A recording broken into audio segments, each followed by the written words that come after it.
Hello, fireworks friend, and welcome to the Fire Department Guidelines Learning Module.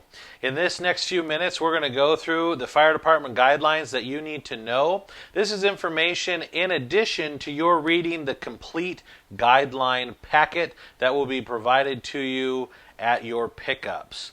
So first, the purpose of these guidelines is to help make sure that you and your volunteers are safe and have a fun, organized fundraiser. Secondly, by following the guidelines, you will make sure that your booth is always in compliance and will not be at any risk of being shut down and your product confiscated. It is important to understand that the following of the guidelines by you and your volunteers is your responsibility. The fire department never wants to show up at a booth and have somebody tell them, "I'm just a volunteer, I don't know what's going on." All of your volunteers that are in charge at your stand should know what's going on and should understand the fire department guidelines. Thirdly, all volunteers working in your stand are required to not only read the guidelines, but to sign the back page of them acknowledging that they understand the guidelines and are willing to comply with them. On behalf of all the fire department jurisdictions here in Southern Nevada, we thank you for running a booth this year. We thank you for following along on this learning module, and we thank you for following the information that will be presented, because we know that it will keep you and your volunteers safe this 4th of July selling season. Now, the first thing you need to understand is a little bit about the fireworks here. Organizations like yourselves that are operating a fireworks booth are only allowed to sell fireworks that have been approved by the Fireworks Code Committee. This organization tests and approves fireworks for any given fireworks season, so you can only sell fireworks that are provided to you by your wholesaler. That is us, T&T. All the stuff we provide you has been approved. Anything you might find in other places isn't approved. So only sell fireworks or items that you have been given from us. Anything else is not approved, and your booth can be subject to revocation of permit and confiscation of product. Next, electrical wiring and appliances you may have in your booth.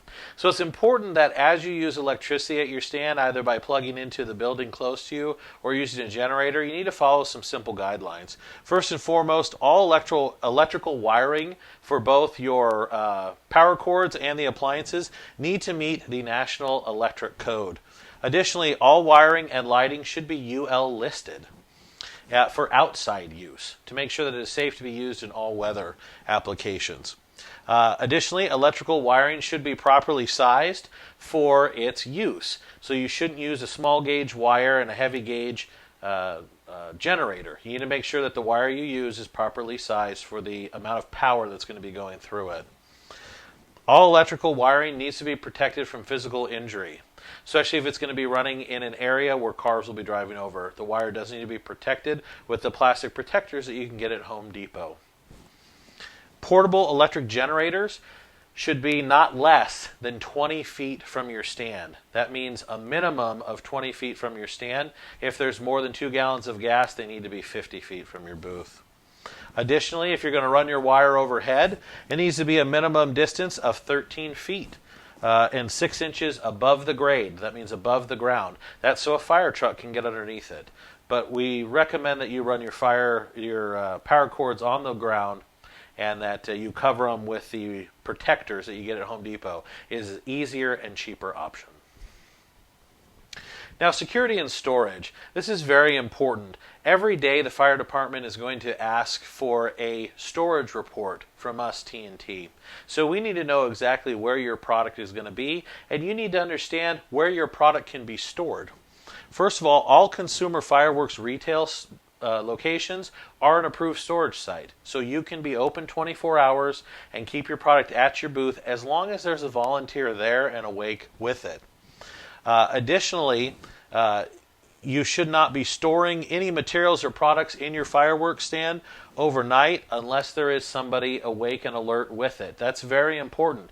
The fire department is out at all hours of the day. If they see a fireworks booth with somebody in it and the person is sleeping in the middle of the night, your product is going to get confiscated and most likely your permit will be revoked. So if you're going to do overnight storage at your location, be sure to make sure the volunteer knows that they need to be up and awake during those overnight hours. Additionally, we have storage locations that are available for you to use. One's going to be at the Galleria Mall. One will be here at our racetrack main office. You should not be storing at your homes. You should not be taking your trailers full of product back to your homes or businesses. None of that product can be stored indoors. So can't take it back to your house, can't take it back to your church or any place like that.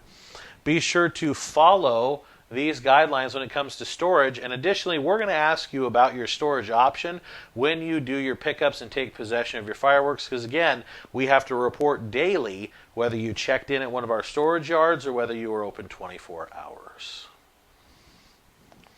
Now next, some various regulations that you need to be aware of. First and foremost, again, the generators. Huge deal when you have gasoline and a working motor close to fireworks. They can be located not less or a minimum distance of 20 feet from your fireworks stand. Additionally, cars and trailers and motor vehicles can't be within 10 feet of your fireworks booth. Now you can pull your trailer up to load and unload your stand in the morning and at night, but you need to make sure you maintain that minimum distance of 10 feet from any vehicle from your booth. Now we've placed your stands to where it should be easy to maintain and police that, but while you're there on site, that is your responsibility. So if a car gets too close, you need to ask them to leave. Additionally, you need to have a fire extinguisher at your booth. Now, we provide these for you, but just for your knowledge, that fire extinguisher needs to be a minimum rated 2A10BC 5-pound fire extinguisher.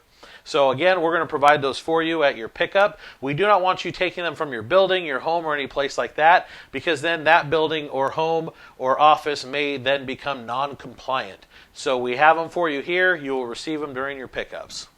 Additionally, smoking is not permitted within 50 feet of your fireworks booth.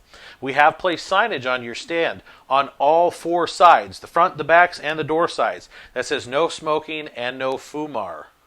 We want to make sure that you are also understanding that it's your responsibility to enforce that. So if you see someone smoking near your stand, you need to politely ask them to move a minimum distance of 50 feet away.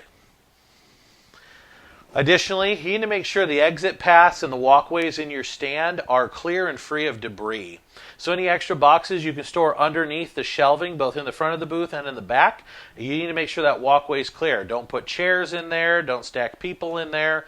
You need to make sure that in case of an emergency of some kind, that your volunteers can exit quickly and easily from the exits. Now, when it comes to selling in your stand, no one under the age of 16 is allowed to sell. So you have to be 16 or older to work inside the stand. If you're younger than that, you can work outside the general vicinity of the stand, but you cannot be within the physical confines. The age 16 also applies to the sale age. You can't sell to anyone who appears to be less than 16 years old. Additionally, cooking equipment it needs to be a minimum of 50 feet from your booth, although we are going to discourage you from having any cooking equipment at your location, not only for the fire hazard danger for an open flame, but also the properties you're on, not only the gas stations, but the grocery stores and super centers. They all provide food, and if you're out there cooking, it's going to become an issue in their parking lot. So we say no cooking in the parking lot whatsoever, please. The next thing, each person that works in the fireworks booth, again, needs to read the guidelines. They need to sign the back page. They need to understand that by doing so, they are promising to be compliant with those guidelines. Canopies and tarps, very important. They are permitted.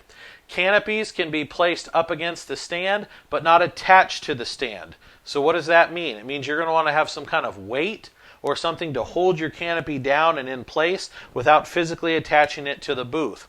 Do not take out your sandbags or your cement blocks, depending on which one you have at your booth. Those are used to weight your booth down and to keep it from moving in a wind event. So you are going to want to either get your own sandbag or like a bucket with some sand, something like that to help weight down your canopy without attaching it to your booth. Additionally, those pop-up canopies should be fire rated, and it's very easy. They should have a little tag in them that says they have a fire rating.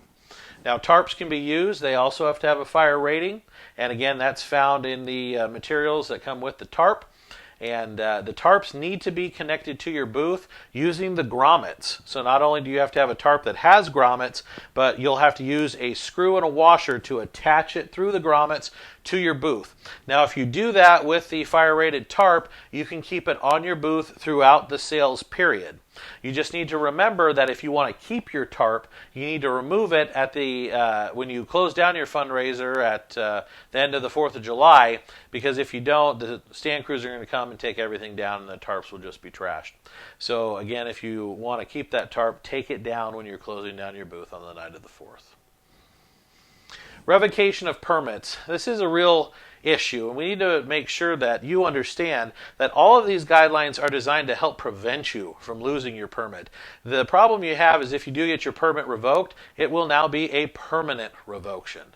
So once it's taken from you, your organization won't be allowed to sell fireworks again, ever. So do everything you can to follow the guidelines and avoid permit revocation. One thing you need to understand, too, is that the sale of fireworks is a privilege here in Southern Nevada. It is not a right. You're not guaranteed these permits. That's why the fire department wants you to understand all of these guidelines.